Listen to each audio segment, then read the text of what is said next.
Shalom Bapak dikasih Tuhan, jumpa lagi bersama dengan saya Antoni di dalam Karismata News. Bapak dikasih Tuhan, kami mengucapkan selamat datang, selamat bergabung bagi Bapak Ibu saudara semuanya yang mungkin baru pertama kali hadir mengikuti siaran ibadah kami. Kami menyambut Bapak Ibu saudara semuanya sebagai satu keluarga di dalam Tuhan. Selamat datang di dalam keluarga besar GSJ Karismata. Welcome home. Dan kami juga mengucapkan terima kasih untuk setiap jemaat Tuhan yang setia dalam setiap pertemuan ibadah-ibadah kita. Bila kita semakin bertumbuh di dalam Tuhan. Bapak dikasih Tuhan, untuk persembahan, kolekte, pembangunan, dan perpuluhan, Bapak Ibu Saudara semuanya bisa mengirimkan atau melalui transfer ke rekening gereja yang ada di bawah ini, ataupun Bapak Ibu Saudara semuanya dapat men-scan kode QR yang ada di bawah ini juga. Bapak Ibu Saudara kasih Tuhan, karena kita masih dalam kondisi pandemi, kami mengingatkan untuk kita semuanya untuk terus menjaga protokol kesehatan dimanapun kita berada, untuk kita selalu memakai masker, untuk kita selalu mencuci tangan, menjaga jarak, mengurangi mobilitas, dan menghindari kerumunan.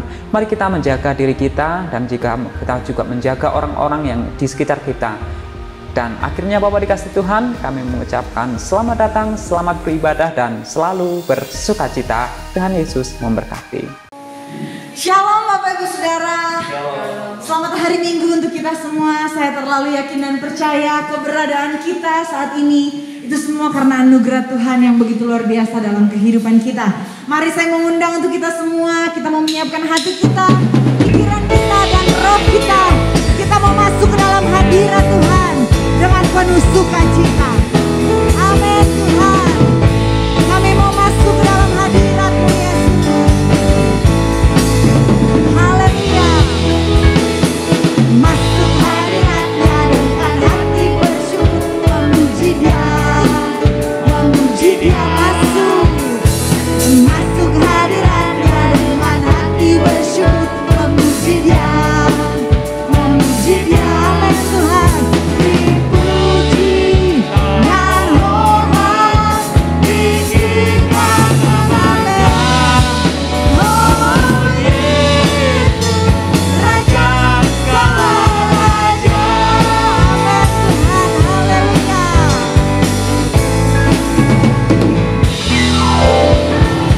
Masuk hadirat-Nya dengan hati bersyukur, memuji Dia, memuji Dia. Masuk hadirat-Nya dengan hati bersyukur, memuji Dia, memuji Dia. Dipuji dan hormat, tinggikan nama-Nya. Oh Yesus, Raja segala raja. Dipuji, dipuji dan hormat, tinggikan nama-Nya. Oh Yesus, Raja segala raja. Dipuji, dipuji dan hormat, tinggikan nama-Nya. Amin Tuhan. Raja segala raja. Amin Tuhan.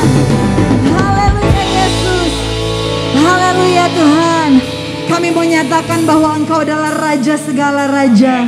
Raja yang layak menerima setiap pujian kami. Raja yang layak menerima setiap hormat dari kami Tuhan. Engkau yang akan mengurapi setiap kami Bapa. Di dalam nama Tuhan Yesus, kami mau berikan pujian. Kami mau berikan hormat hanya kepada-Mu Tuhan. Amin Yesus.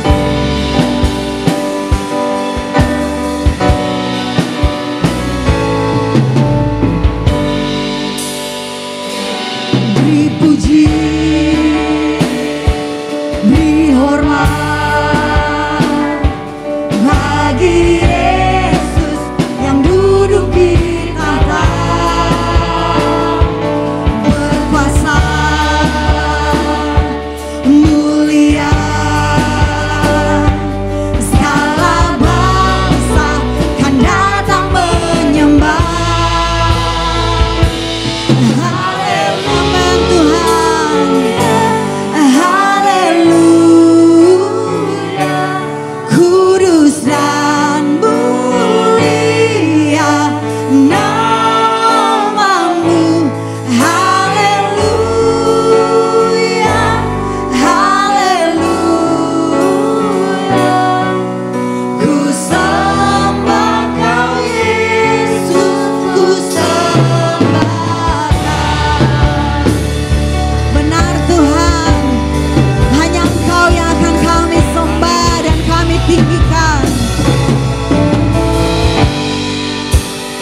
puji,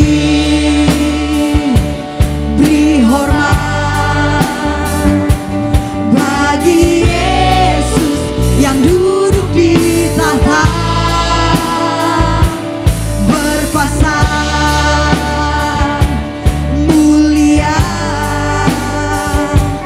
segala bangsa kan datang menyembah. Haleluya, haleluya, kudus dan mulia namamu.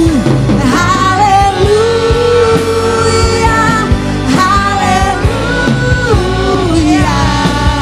ku sembah Kau Yesus, Yes Tuhan. Haleluya,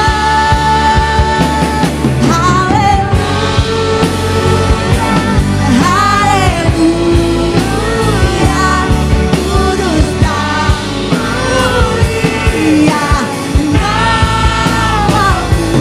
Haleluya, haleluya, ku sembah Kau Yesus, ku sembah Kau. Dengan imanmu nyatakan di hadapan Tuhan. Haleluya Tuhan, yes Tuhan. Haleluya, haleluya, kudus dan benar Tuhan.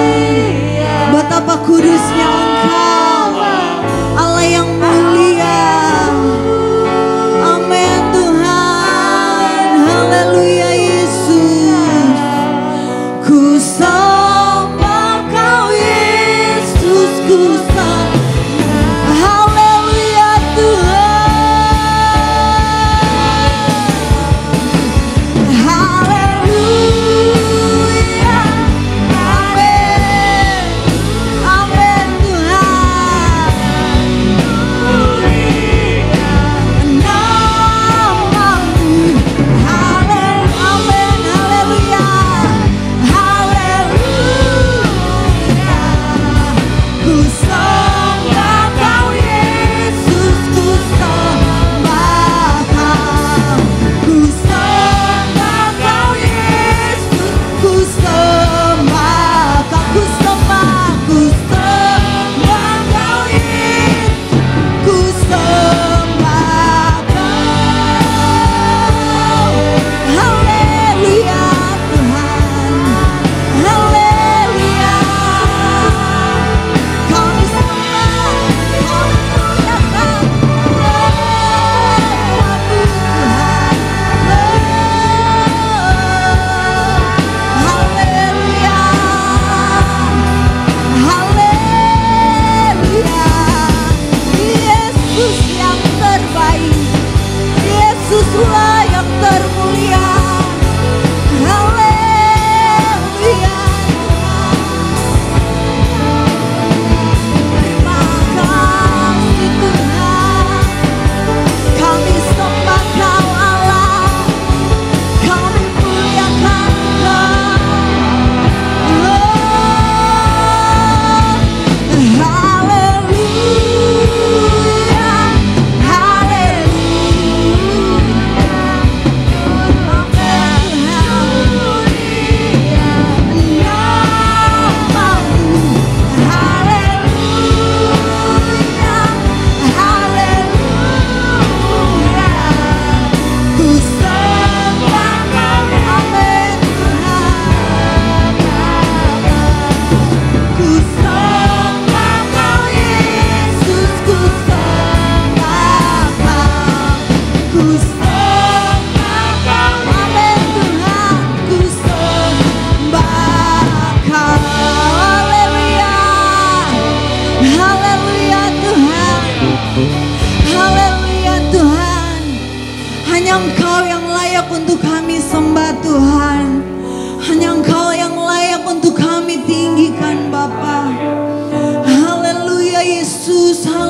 Engkau yang layak Tuhan, hanya Kau yang layak Tuhan.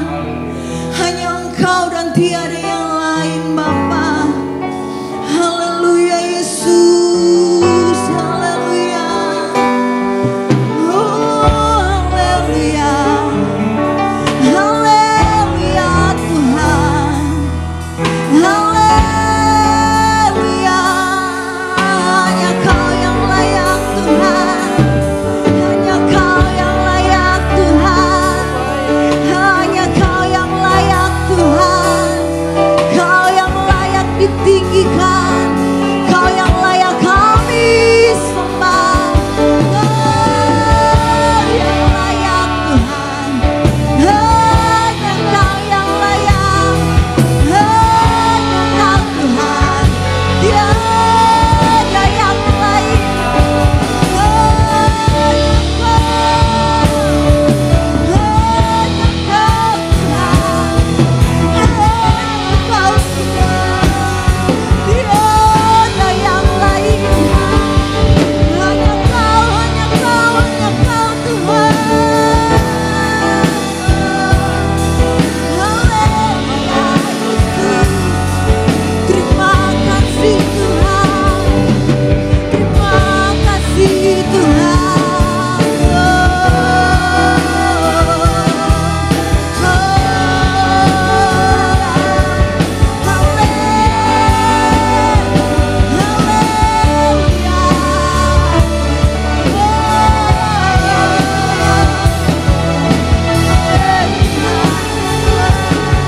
Haleluya Yesus. Haleluya, haleluya, haleluya, haleluya Tuhan. Kau yang layak. Haleluya Tuhan. Yesus, ajaib Kau Tuhan. Terima kasih Tuhan, terima kasih Tuhan. Sebab hanya Kau yang layak, hanya Kau Tuhan. Terima kasih Tuhan. Haleluya Yesus. Kami mau nyatakan di hadapan Engkau Bapa, Engkau Allah yang perkasa, Engkau yang layak menerima setiap pujian kami Tuhan. Engkau yang layak menerima segala hormat dan kemuliaan Tuhan.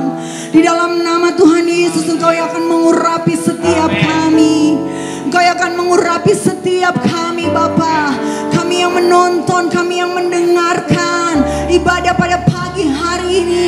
Di dalam nama Tuhan Yesus Engkau akan memberkati kami, Engkau akan mengurapi setiap kami Tuhan. Tak ada satupun dari kami Bapa yang terlewatkan dari jamahan Tuhan. Tak ada satupun dari kami Tuhan yang terlewatkan dari kuasa Tuhan.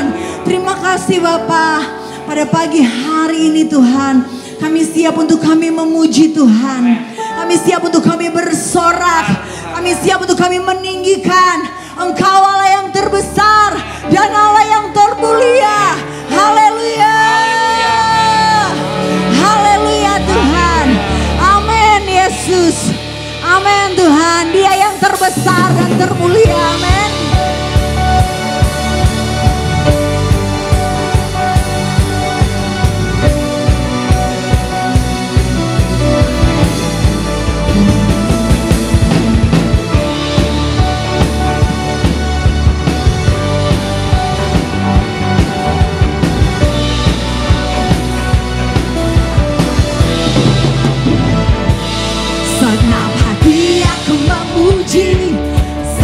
Jiwa aku bernyanyi karena Roh-Mu ada dalamku. Tuhan, amin Tuhan. Ku angkat tangan, ku memuji, ku angkat suara dan bernyanyi karena Roh-Mu ada dalamku. Tuhan, amin. Mari menari memuji, ungkapkan sukacita. Tuhan,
memuji, biarlah semua memujimu. Haleluya. Yes Tuhan. Haleluya Tuhan. Amin Tuhan. Biarlah semua memuji Engkau Bapa. Engkau Raja yang termulia. Engkau Raja yang ajaib. Terima kasih Tuhan. Karena begitu besar kasih-Mu di dalam kehidupan kami Bapa. Kami boleh ada sampai saat ini. Kami boleh ada Tuhan. Itu semua karena anugerah-Mu. Haleluya Yesus. Haleluya Tuhan.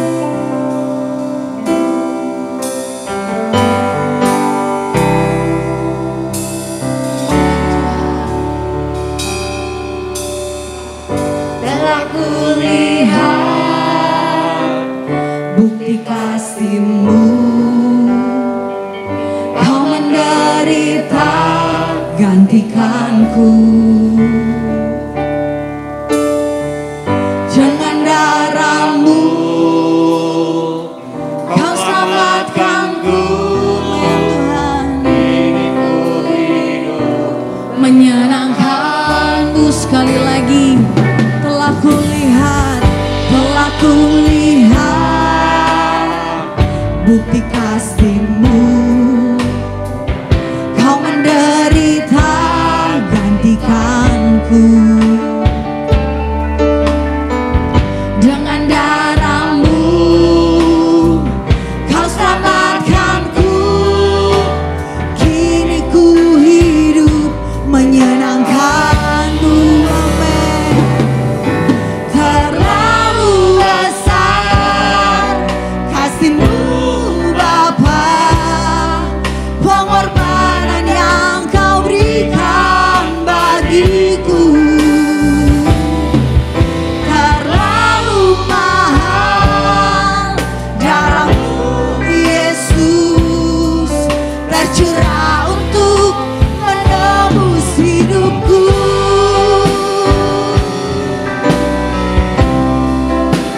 Terlalu besar kasih-Mu dalam hidup kami Tuhan.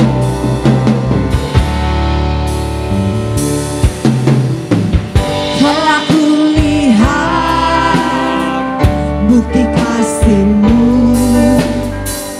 Kau menderita gantikanku. Dengan darah-Mu Kau selamatkanku. Kini ku hidup menyenangkan-Mu. Terlalu besar kasih-Mu Bapa, pengorbanan yang Kau berikan bagiku. Amin Tuhan. Terlalu mahal darah-Mu Yesus, tercurah untuk menebus hidupku. Haleluya. Terlalu besar kasih-Mu Bapa, pengorbanan yang Kau berikan bagiku. Terlalu mahal darah-Mu Yesus, tercurah untuk menebus hidupku. Tercurah untuk menebus hidupku. Tercurah untuk menebus hidupku. Haleluya Tuhan. Benar Bapa, terlalu mahal, terlalu besar kasih-Mu dalam setiap kehidupan kami Tuhan. Kami bersyukur dan kami berterima kasih Yesus. Haleluya Tuhan. Amin. Shalom saudara-saudara terkasih, pada saat ini kita akan mempersiapkan hati kita untuk mendengarkan firman Tuhan. Mari kita berdoa. Bapa di dalam surga, di dalam nama Tuhan Yesus, kami bersyukur buat kesempatan ini Bapa. Di tengah-tengah keadaan yang membingungkan, kami bersyukur kami boleh duduk diam untuk mendengarkan firman-Mu. Tuhan, terangilah kami Bapa, karena kami membutuhkan firman Tuhan yang akan menjadi tuntunan perilaku kami hari-hari.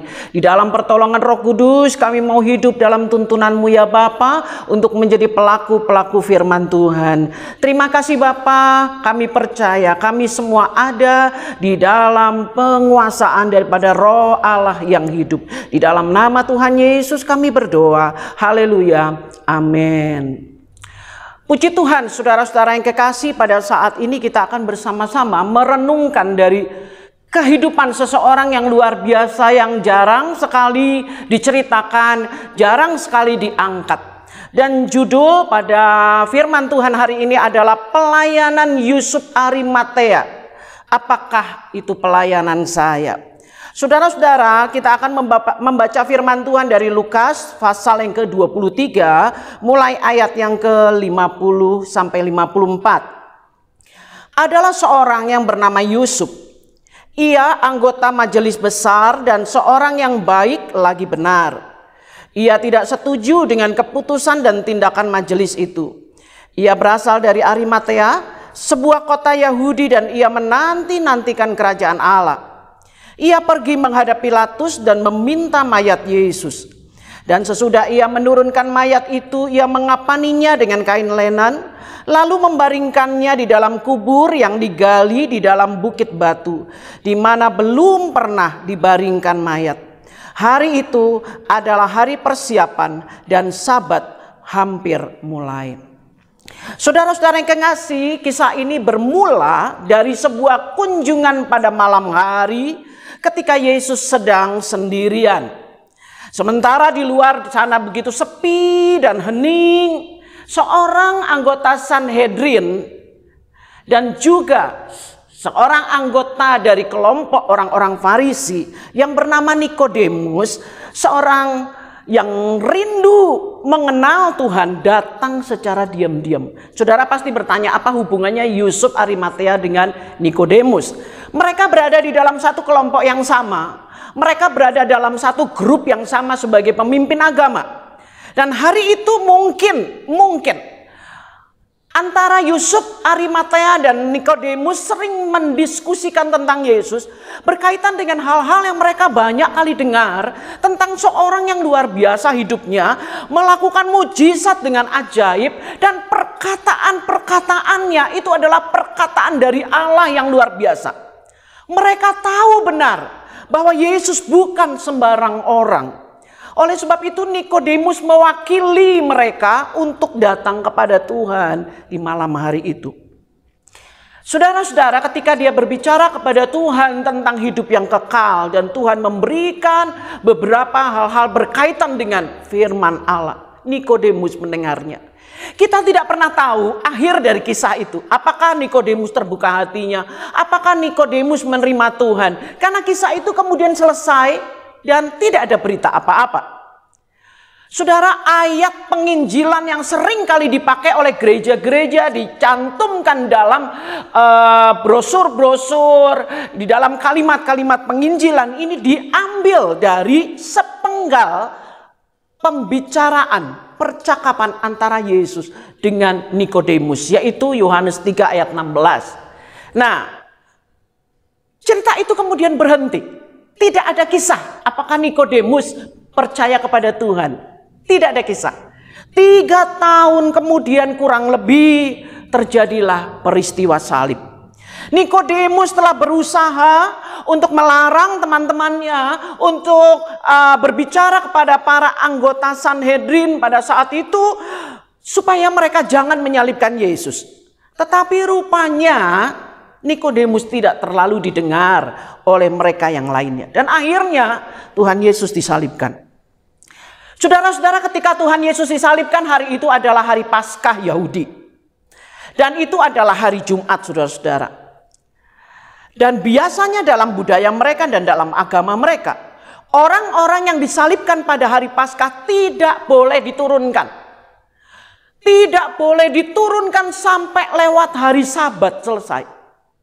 Jadi supaya orang-orang yang akan beribadah menuju ke bait Allah, mereka masuk kepada tembok kota Yerusalem, akan melewati jalan Golgota, lalu mereka akan melewati salib-salib orang yang disalib, dan mereka akan bilang gini, ini loh, ini lihat ya, ini orang yang dikutuk oleh Allah. Jadi orang-orang yang disalibkan pada hari Paskah tidak boleh diturunkan untuk menunjukkan, memberikan peringatan, inilah akibat kalau kita jadi orang jahat.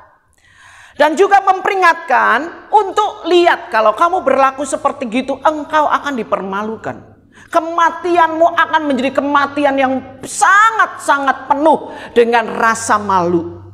Dan juga untuk menunjukkan bahwa orang yang disalib adalah orang yang dikutuk oleh Allah. Saudara-saudara, semua kita berhenti dulu sampai di sini ya. Yesus tidak dikutuk oleh Allah. Yesus menanggung kutuk yang seharusnya kita terima, dan dia menanggung semua itu, dan dia rela untuk menerima semua kutukan itu, dan kemudian kita yang percaya kepadanya menerima kehidupan, menerima berkat, dan bukan lagi terkutuk. Dan saudara-saudara, hari itu hari Jumat, besok hari Sabat, di mana semua orang Yahudi kalau pada hari Sabat tidak boleh melakukan kegiatan apapun. Mereka hanya pergi ke bait Allah dan beribadah. Jadi mari kita bayangkan, seandainya Tuhan Yesus tidak diturunkan, maka mayat Yesus akan berdiri di luar tembok di situ, disalibkan, disaksikan oleh banyak sekali orang yang lalu lalang dalam perayaan Paskah tersebut, dan semua orang akan menunjuk-nunjuknya. Tetapi saudara-saudara, ternyata Yesus tidak ada di salib itu. Dia hanya itu 3 jam. 3 jam Yesus meninggal, hanya 3 jam. Kemudian Yesus diturunkan dan kemudian dikubur. Ini tidak pernah terjadi dan tidak boleh terjadi. Orang Yahudi akan marah besar, para pemimpin agama. Tetapi siapa yang menurunkan mayat Yesus? Siapa yang menguburkan Yesus? Saudara-saudara, pada saat itu mari kita membayangkan bahwa situasinya begitu kacau, luar biasa. Kacau. Setelah peristiwa penyaliban Tuhan, terjadi 2 kelompok. Kelompok yang pertama adalah kelompok yang dipimpin oleh para imam-imam. Mereka yang begitu membenci Tuhan, begitu marah luar biasa. Kemudian kelompok orang-orang yang percaya kepada Yesus. Dan mereka bersikap diam dan tidak bisa buat apa-apa. Bahkan murid-murid Tuhan semua lari sembunyi ketakutan. Dan ada satu kelompok di tengah-tengah, yaitu kelompok orang Romawi yang bingung di antara mereka. Mereka hanya menjalankan tugas, tetapi mereka tidak tahu apa yang sedang terjadi. Yang mereka tahu, Yesus adalah orang yang katanya raja orang Yahudi, yang katanya orang hebat itu sekarang harus mati disalibkan. Dalam keadaan yang kacau seperti itu, Pilatus semakin ketakutan, saudara-saudara. Mengapa? Karena dia melihat banyak hal-hal yang ajaib. Tiba-tiba pada jam siang-siang terik matahari, jam 12, itu langit menjadi gelap, semua gelap, tidak ada cahaya dari langit. Matahari menjadi gelap selama 3 jam. Dan itu bukan gerhana bulan, karena pada saat itu bulan purnama. Jadi kalau orang bilang itu gerhana bulan, tidak. Saat itu sedang bulan purnama. Lalu dalam keadaan seperti itu, terjadilah gempa bumi yang tidak pernah terjadi. Karena bukit-bukit itu terbelah-belah. Itu gempa bumi yang sangat mencekam. Semua orang di Yerusalem dan di sekitarnya begitu ketakutan luar biasa. Lari sana, lari sini. Jadi concern kepada penyaliban Tuhan berubah. Orang-orang menjadi berantakan, lari ke sana kemari ketika terjadi bencana alam. Dan kemudian yang lebih mengerikan, ketika Pilatus mendengar kasak-kusuk di antara para pemimpin agama bahwa di bait Allah yang besoknya mereka akan mengadakan ibadah untuk Sabat. Di bait Allah itu, tirai yang memisahkan antara ruang Maha Kudus dan ruang kudus yang tingginya adalah 90 meter dan tebal tirai itu kurang lebih sejengkal. Hitunglah 15 cm.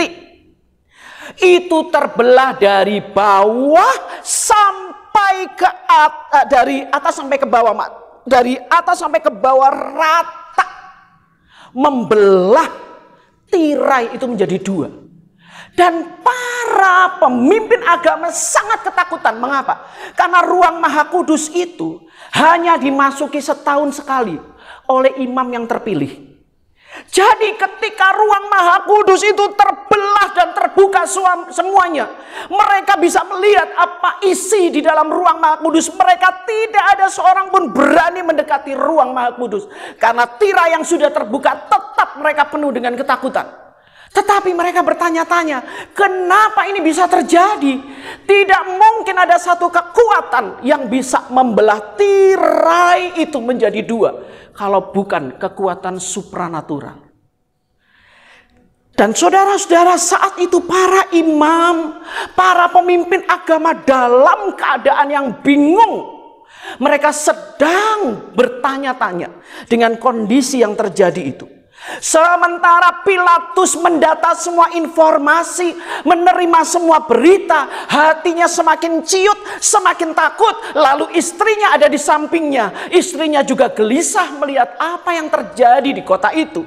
Dia berkata kepada suaminya, benar apa yang kukatakan kepadamu.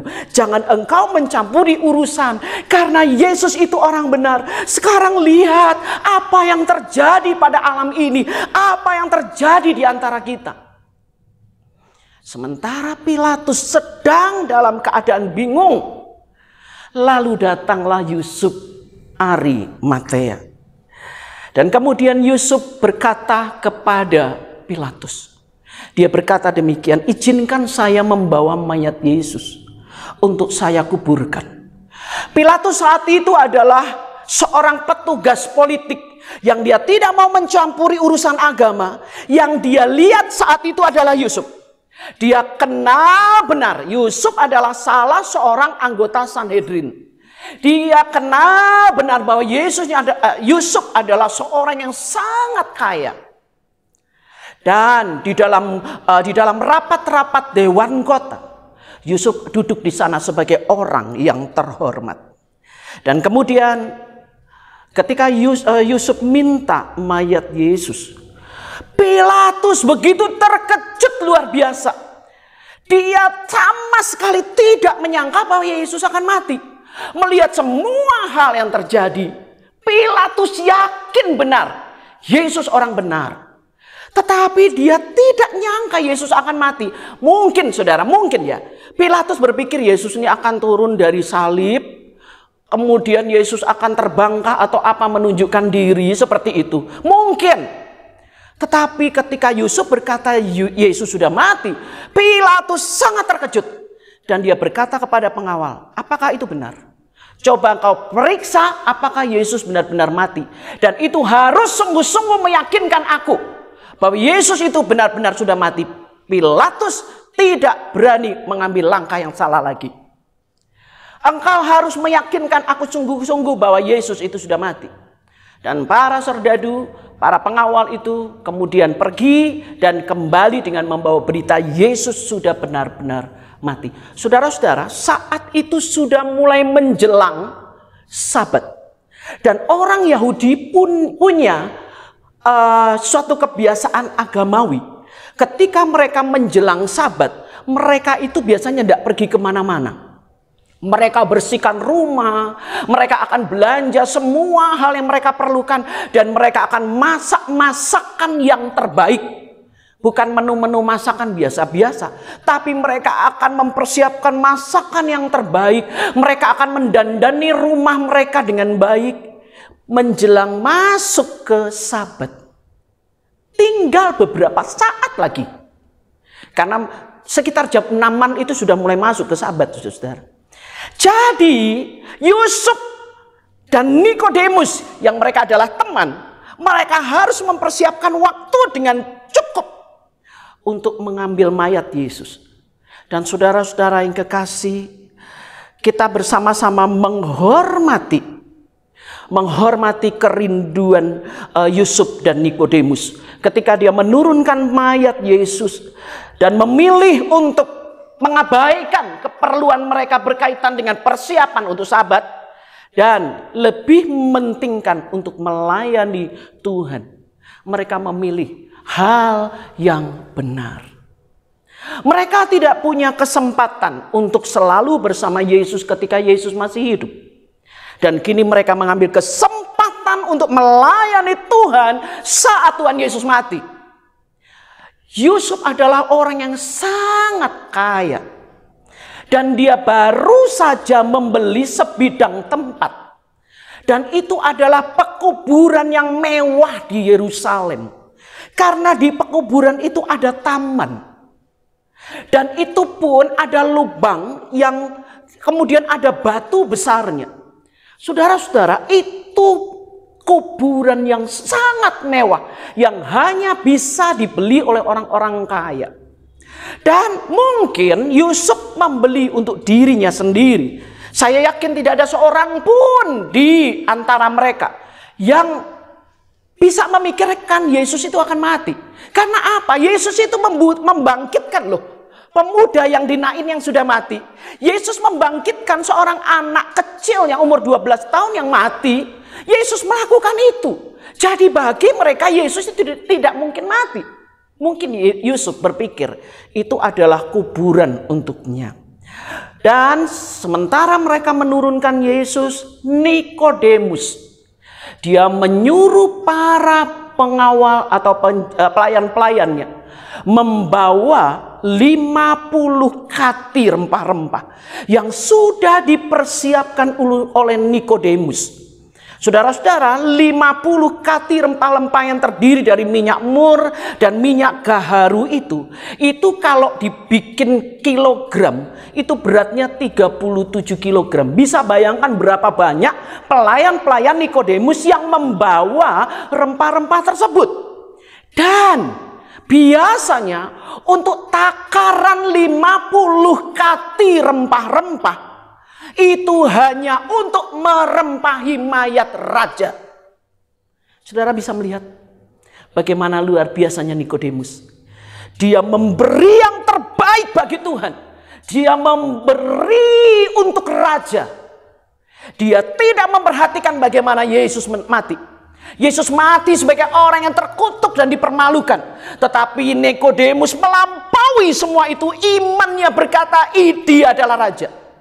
Oleh sebab itu dia mempersembahkan 50 kati minyak gaharu dan minyak mur untuk merempahi mayat Yesus sang raja itu. Hari ini pertanyaannya adalah, pelayanan Yusuf Arimatea, apakah pelayanan saya? Yang pertama, orang yang dipersiapkan Tuhan untuk menggenapi nubuatan nabi-nabi sebelumnya. Yesaya 53 ayat 9 berkata, beberapa terjemahan mengatakan ia dikuburkan dalam pekuburan orang kaya. Nah, saudara-saudara, apakah saudara orangnya yang ditentukan oleh Allah untuk menggenapi suatu nubuatan yang terjadi beberapa waktu yang lalu? Apakah engkau adalah orang yang ditentukan oleh Allah untuk memenangkan keluarga besarmu? Apakah engkau adalah orang yang ditentukan oleh Tuhan untuk menjadi pemimpin bagi kota ini dan memerintah dengan pengaruh kerajaan Allah? Apakah engkau adalah orang yang telah dinubuatkan, yang telah ditentukan oleh Tuhan untuk menjadi orang yang memberkati dan memberi makan banyak anak-anak terlantar? Apakah saudara orangnya yang telah ditentukan oleh Tuhan untuk membangun fasilitas pendidikan di mana anak-anak yang dididik di situ kelak akan menjadi anak-anak yang luar biasa dalam mental yang kuat sebagai anak raja, anak Tuhan, dan mereka mendapatkan fasilitas pendidikan yang luar biasa yang terbaik. Apakah saudara orangnya yang telah ditetapkan oleh Tuhan untuk membangun gereja bukan dari hasil perpecahan? Jangan bangga dengan bangun gereja dari hasil perpecahan, tetapi membangun gereja Tuhan dari hasil penginjilan. Apakah saudara orangnya yang telah ditetapkan oleh Tuhan untuk membantu para korban bencana alam?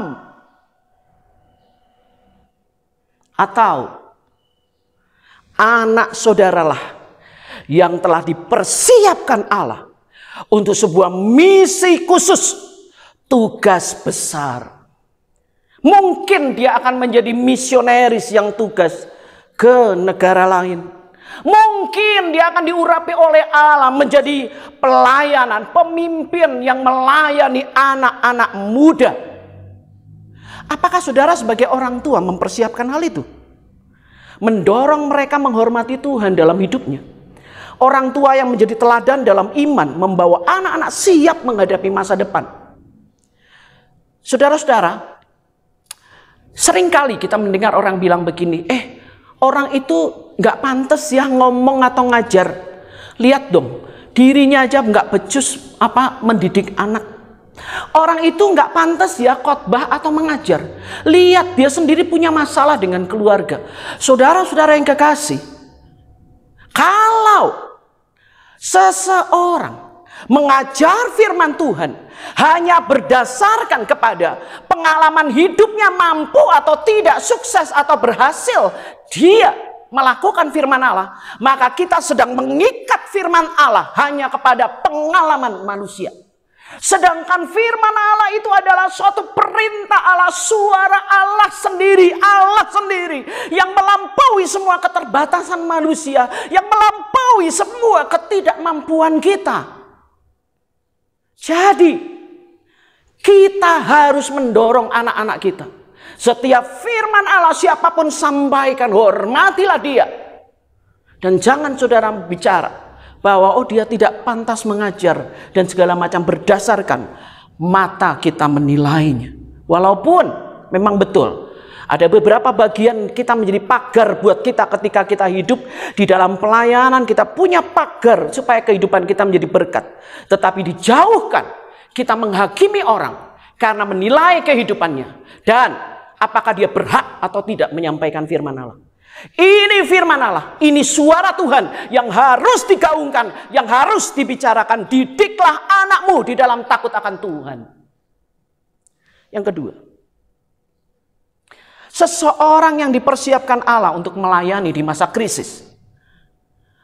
Ada orang-orang yang dipersiapkan oleh Allah seperti Yusuf. Di masa krisis ketika semua orang kabur, lari, tidak ada seorang pun di situ, Yusuf datang menghadap dan mengambil situasi itu dan mengambil keputusan. Saudara-saudara, ada saat-saat di mana ketika semua hal tidak bisa kita kendalikan, Allah bisa mengurapi kita untuk berdiri dan mengambil keputusan yang benar tanpa dukungan siapapun. Dan orang itu mendapatkan urapan pelayanan Yusuf Arimatea yang melayani Tuhan di dalam keadaan yang krisis. Ketika saudara digerakkan hati saudara untuk menolong, karena keadaan situasi tidak bisa menolong orang tersebut, itulah pelayanan. Itulah pelayanan Yusuf Arimatea. Berkatalah ia terhadap apa yang Tuhan tetapkan. Jangan tunda hatimu ketika Allah taruh itu di dalam hatimu. Kemudian saudara-saudara, ketika kita menghadapi konflik yang luar biasa, membingungkan, konflik yang begitu rumit, semua orang lari dan tidak mau tahu, kita bisa berdiri di situ sebagai pendamai. Itu pelayanan. Tidak mudah. Saudara akan dinilai, saudara akan dicap, dibilang sok rohani lah, sok jadi pahlawan lah, segala macam. Selama hatimu tulus, selama hatimu dipimpin yakin oleh Roh Kudus, tetaplah berdiri dengan tenang, karena itu pelayanan Yusuf Arimatea. Saudara-saudara, yang ketiga, seseorang yang dipersiapkan Tuhan untuk memiliki akses ke orang-orang penting dan memanfaatkan hubungan itu untuk maksud kerajaan Allah.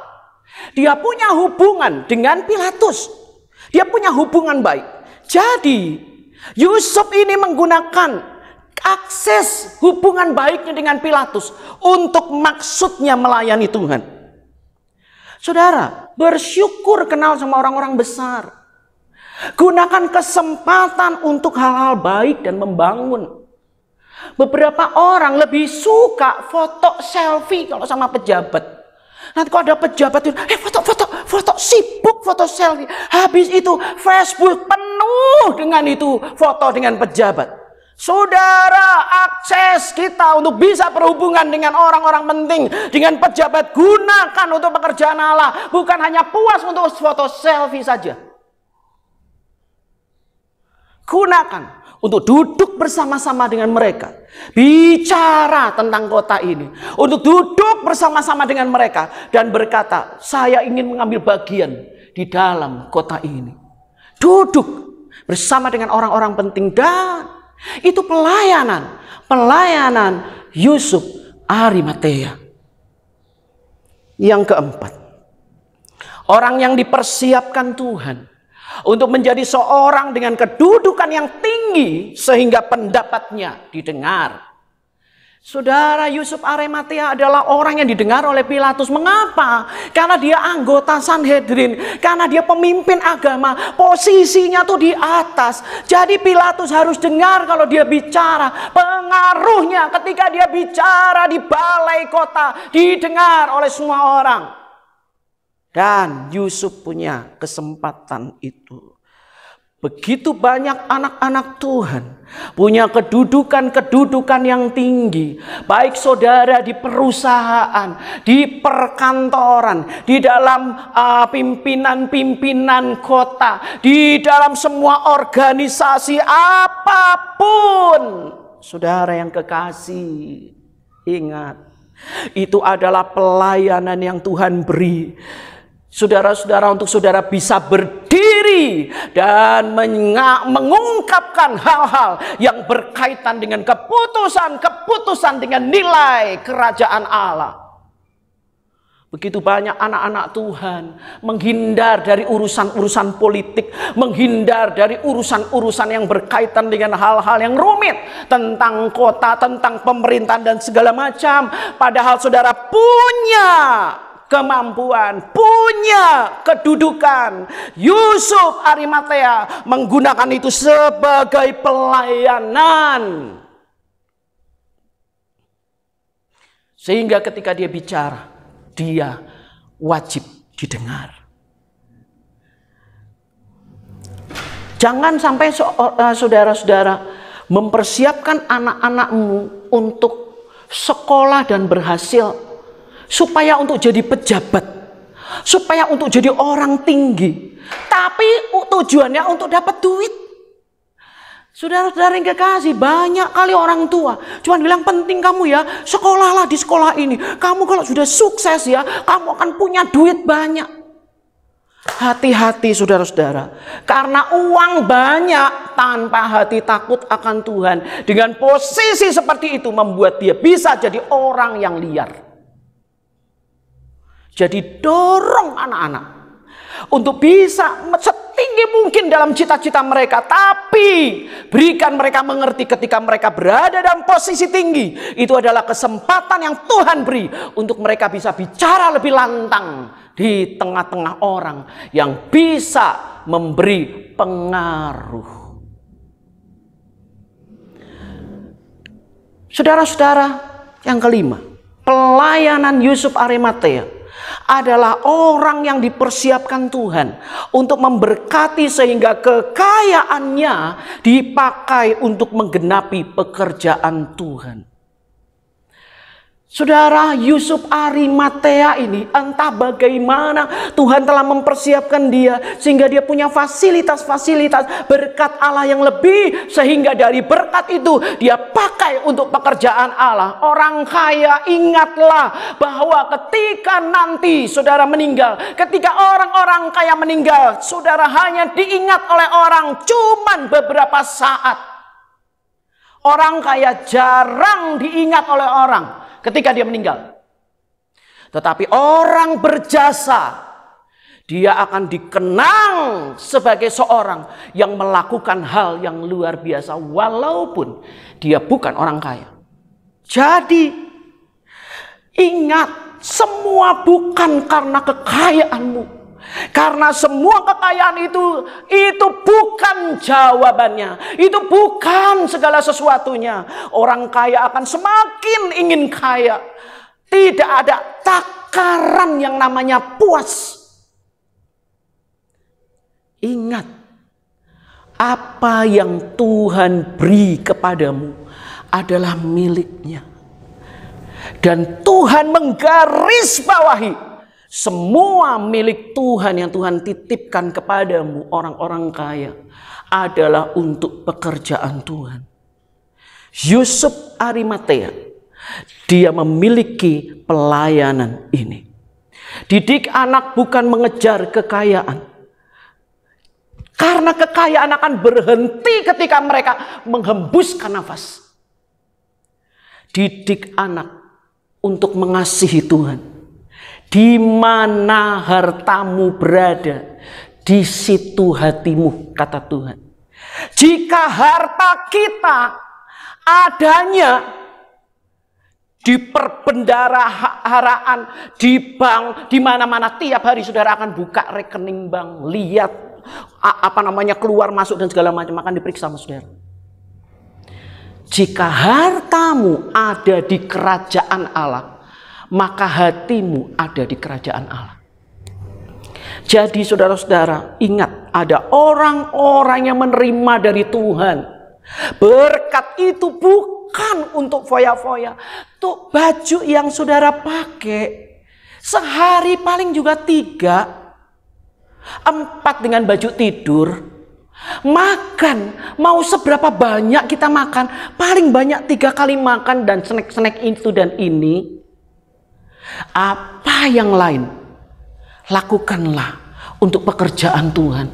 Lakukan dan lihat berkat Allah yang luar biasa. Tuhan berkata bahwa engkau dapat dipercaya untuk hal ini, maka aku akan mempercayakan kepadamu lebih banyak lagi. Mengapa? Karena Tuhan tahu hatinya tidak berhenti di kekayaan, tetapi hatinya berhenti terus bersama dengan Allah di dalam kerajaan Allah. Jadi saudara-saudara, saudara yang memiliki kelebihan sebagai orang-orang yang diberkati Tuhan, ingat, apakah saudara punya pelayanan Yusuf Arimatea luar biasa seperti Yusuf Arimatea? Gunakan ini untuk melayani Tuhan dengan hati yang hormat kepada Tuhan. Itu semua berasal dari Tuhan. Bagi Tuhan, untuk Tuhanlah segala kemuliaan. Maka Tuhan berkati, keturunan orang benar akan dijaga, dipelihara, dilindungi oleh Tuhan. Jangan saudara pikir orang kaya itu enak ya, orang-orang miskin, orang kaya ya, lihat dia begini begitu. Saudara, orang miskin pun kalau hatinya bengkok, cuman menghakimi, orang kaya ya, dia mah nggak takut Tuhan begini. Saudara punya hati bengkok terhadap orang kaya, itu salah. Saudara hanya males-malesan dan menuding mereka yang telah bekerja luar biasa, sehingga mereka terima semua berkat itu karena Tuhan lihat mereka begitu rajin. Saudara males-malesan dan berkata orang kaya itu begini begitu. Berhenti, jangan menghakimi seperti itu. Kita semua punya salibnya masing-masing. Sebagai orang yang kurang diberkati secara finansial, Tuhan akan memberkati dengan cara-cara yang luar biasa, yang ajaib dengan caranya Tuhan, untuk menunjukkan Allah tidak pernah meninggalkan orang benar. Dan orang-orang yang diberkati Tuhan dengan fasilitas yang lebih, mereka juga punya salibnya, peperangannya. Saudaranya lebih banyak yang datang. Orang-orang yang butuh lebih banyak yang datang ke rumahnya, minta. Itu peperangan mereka. Untuk berkata ya atau tidak terhadap ini, dan itu sulit. Butuh tuntunan Tuhan. Mari kita hormati mereka. Orang-orang yang kaya, saudara, telah ditetapkan oleh Tuhan untuk menjadi orang-orang yang memberkati pekerjaan Tuhan. Kemudian saudara-saudara yang kekasih, yang keenam, orang yang dipersiapkan Tuhan untuk mengungkapkan kasih dan penghormatan yang nyata. Tindakan kasih Yusuf dan Nikodemus dicatat di 4 Injil. Proses penguburan dan merempahi oleh orang Yahudi adalah ungkapan kasih dan penghormatan kepada mereka yang meninggal. Dan hari ini saudara-saudara, kapan kita punya kesempatan untuk bisa melayani Tuhan dan mengungkapkan kasih kita dan hormat kita kepada Tuhan? Dengan memperlakukan tubuh kita, dengan memperlakukan keuangan kita, dengan memperlakukan waktu kita, dengan memperlakukan hubungan-hubungan kita di sekitar orang-orang. Apakah kita bisa mengungkapkan kasih kita kepada Allah dan respect atau hormat kita kepadanya? Hari ini pelayanan Yusuf Arimatea, apakah pelayanan saya? Yang pertama, apakah Tuhan menetapkan saya menjadi seseorang untuk melakukan sesuatu yang telah ditetapkan jauh-jauh hari sebelumnya? Yang kedua, apakah Tuhan memanggil saya di masa-masa krisis? Yang ketiga, apakah Tuhan mengizinkan saya berkenalan dengan orang-orang tinggi, pejabat-pejabat, dan saya harus melayani dengan caranya, dengan cara Tuhan dalam hubungan itu? Yang keempat, apakah saya harus melayani Tuhan karena Tuhan telah menempatkan saya dengan kedudukan posisi saya yang tinggi, sehingga saya punya otoritas atas anak bawah saya punya otoritas atas anak didik saya punya otoritas atas orang-orang di sekitar saya, dan menggunakan otoritas itu dengan penuh hormat kepada Tuhan. Yang kelima, apakah Tuhan memanggil saya untuk melayani dengan kekayaan saya dengan penuh rasa hormat? Apa yang Tuhan beri berasal dari Tuhan, saya mau mempersembahkannya kepada Tuhan. Nama Tuhan dimuliakan dan saudara akan dinilai sebagai orang yang agung. Yang keenam, apakah saya melayani Tuhan untuk bisa mengungkapkan kasih dan penghormatan saya bagi Allah, dan orang bisa melihat itu. Saya menghormati Tuhan, saya mengasihi Tuhan. Bukan hanya sekedar saya bicara, bukan sekedar KTP saya orang Kristen, bukan sekedar status saya adalah beragama Kristen, tetapi saya benar-benar mengasihi Tuhan dan menghormati Dia. Itulah pelayanan Yusuf Arimatea. Mari kita berdoa. Bapa dalam surga, dalam nama Tuhan Yesus, terima kasih Bapa, karena Engkau pernah menghadirkan Yusuf Arimatea, orang yang begitu diam dan rendah hati, yang melakukan pelayanannya di waktu yang tepat, ketika semua orang sibuk dengan dirinya, ketika semua orang meninggalkan Tuhan, dia melakukan bagiannya. Dan setelah itu Tuhan, setelah pelayanannya selesai, ketika Tuhan bangkit, nama Yusuf Arimatea pun tidak pernah didengar lagi. Entah dia pergi di mana, entah dia menghilang di mana, tetapi yang jelas namanya tercatat dalam 4 kitab Injil. Bapa, hari ini kami berdoa dan mohon kepadamu, Roh Kudus, tolong Engkau terangi hati saya. Apakah pelayanan Yusuf Arimatea dari 6 bagian ini, ketika Engkau memanggil Yusuf untuk menggenapi apa yang telah Tuhan tetapkan jauh hari sebelumnya, apakah dia melayani sebagai seorang di masa krisis yang berani memberi jawaban dan mencari solusi? Yusuf adalah seorang yang memiliki hubungan dengan orang penting dan menggunakan kesempatan itu dengan baik. Yusuf adalah seorang yang memiliki kedudukan yang tinggi dan dia menggunakan kesempatan itu untuk memberi pengaruh dan menyelesaikan masalah dengan cakap dan baik. Yusuf seorang yang diberkati oleh Tuhan dan dengan kekayaan, dan dia melepaskan kekayaannya bagi Tuhan. Dan dia diingat sepanjang gereja Tuhan berdiri. Yusuf seorang yang mengungkapkan kasih dengan penghormatan.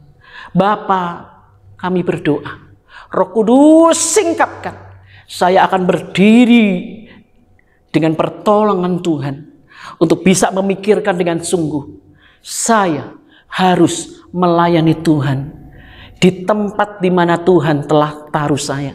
Seperti Yusuf, dia hanya melakukannya mungkin tidak lebih dari 3 jam. Tetapi sepanjang sejarah gereja ribuan tahun, nama Yusuf Arimatea tidak pernah akan dilupakan. Tuhan Yesus tolong urapi kami, urapi saya untuk menjadi seorang yang melayani seperti Yusuf melayani. Di dalam Tuhan Yesus kami berdoa. Terpujilah Allah. Haleluya. Amin. Tuhan memberkati saudara-saudara. Bapak Ibu Saudara, sidang jemaat Allah yang dikasihi oleh Tuhan. Mari kita akan bersama-sama mengambil waktu memberikan penghormatan, penghargaan kepada Tuhan yang Maha Besar, Allah yang hidup, yaitu Tuhan Yesus Kristus, yang telah mati di atas kayu salib menebus dosa kita. Dengan kasih-Nya Dia mengampuni kita. Dengan kasih-Nya Dia betul-betul mencintai kita, memperhatikan kita, dan peduli dengan hidup kita. Dan saat inilah saat yang sangat-sangat terhormat, sangat berharga, dan luar biasa ketika kita bersekutu bersama-sama dengan saudara seiman, dengan keluarga di rumah masing-masing, dan juga yang pasti dengan Tuhan. Haleluya, haleluya, haleluya. Terima kasih Tuhan. Kita akan naikkan satu pujian. Hanya Kau Tuhan di hidupku. Haleluya. Kau berikan hidup yang baru. Darah-Mu menyucikan, pulihkan hatiku. Ku nyatakan Kaulah segalanya. Amin, haleluya. Engkaulah sumber pengharapan.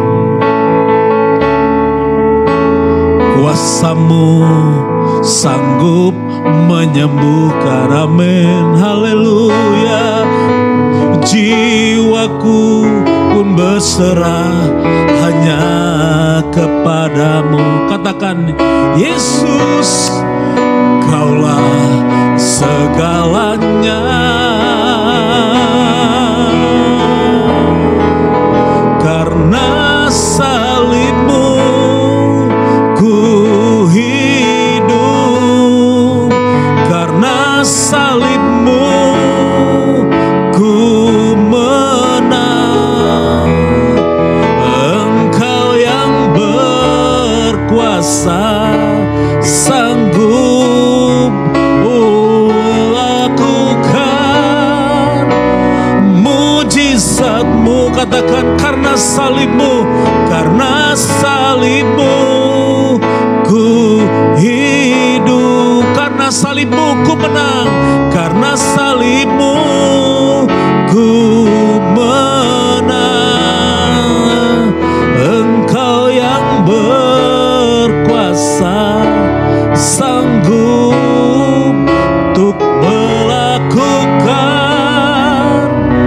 mujizat-Mu di hidupku. Haleluya, haleluya, haleluya. Karena salib-Mu Tuhan, karena anugerah-Mu Tuhan. Haleluya. Mari kita bersyukur kepada Tuhan untuk kasih dan kebaikan-Nya, untuk kematian-Nya di atas kayu salib. Karena kasih-Nya Dia mengampuni kita, Dia membenarkan kita, dan Dia mengasihi kita. Terima kasih Tuhan. Haleluya, haleluya. Terima kasih Tuhan. Haleluya.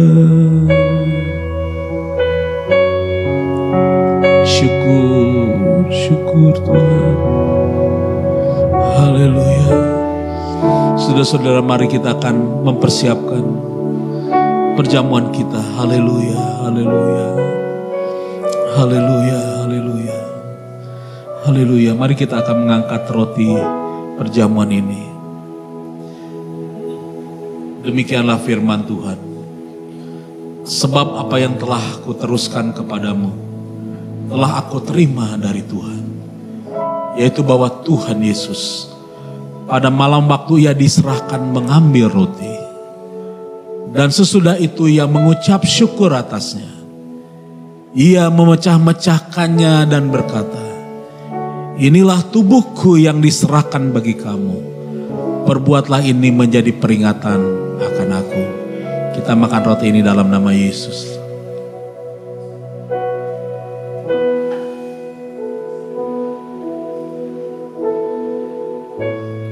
Haleluya, haleluya.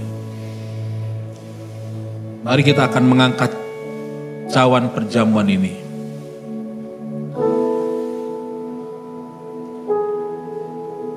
Demikian juga ia mengambil cawan sesudah makan. Lalu berkata, cawan ini adalah perjanjian baru yang dimeteraikan oleh darahku. Perbuatlah ini setiap kali kamu meminumnya menjadi peringatan akan aku. Kita akan meminumnya dalam nama Yesus. Terima kasih Bapa. Haleluya. Haleluya. Oh, mari kita bersyukur pada Tuhan. Haleluya.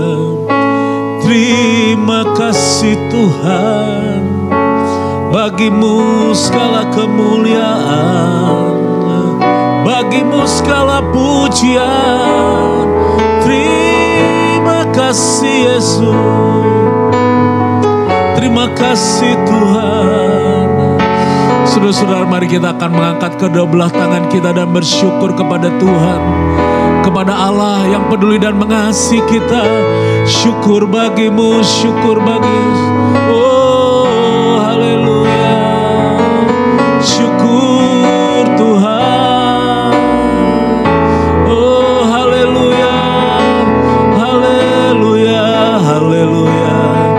Bagimu Tuhan, segala puji, sembah dan kemuliaan hanya bagimu Tuhan.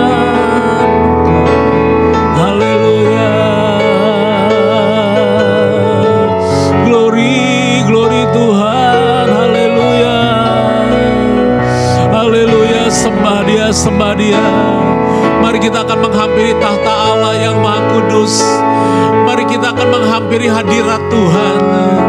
Kita merasakan kebaikan Tuhan. Kita merasakan Tuhan dekat dengan kita. Haleluya. Hampirilah dia. Hampirilah dia dalam pujian dan penyembahanmu. Haleluya. Haleluya. Oh,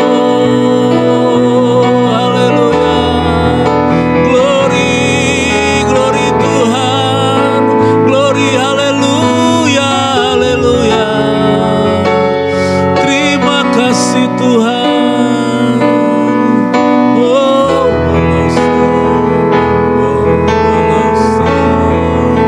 haleluya. Terima kasih Bapa. Haleluya. Kami sujud menyembah. Kami menyembah Allah yang hidup. Kami menyembah Allah yang nyata, yang luar biasa, yang sanggup melakukan mujizat-Mu. Dari hal yang kecil menjadi besar, dari yang kecil menjadi berdampak, dan dari hal yang kecil menjadi berkat bagi kami Tuhan. Terima kasih untuk perjamuan kudus ini. Terima kasih untuk firman-Mu Tuhan. Segala haleluya. Segala kemuliaan, segala kemuliaan. Terima kasih Tuhan. Segala kemuliaan hanya bagimu.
Saudara-saudara, mari kita akan mengangkat tangan kita, menerima berkat anugerah dari Tuhan. Tuhan memberkati engkau dan melindungi engkau. Tuhan menyinai engkau dengan wajahnya dan beri engkau kasih karunia. Dan Tuhan menghadapkan wajahnya pagi ini kepadamu dan memberi engkau damai sejahtera. Sebab itu saudaraku, sidang jemaat Allah yang dikasih oleh Tuhan, terimalah berkat anugerah dari Allah Bapa yang ada di dalam surga, serta cinta kasih sayangnya yang sudah dinyatakan dalam Tuhan Yesus Kristus, serta tuntunan, kekuatan dan penghiburan di dalam Roh Kudus menyertai saudara dari saat ini dan untuk selama-lamanya. Maranatha, sampai Tuhan datang kali yang kedua menjemput kita semua. Di dalam nama Yesus kami berdoa dan kami mengakhiri ibadah kami. Haleluya. Amin. Puji Tuhan. Tuhan memberkati saudara sekalian.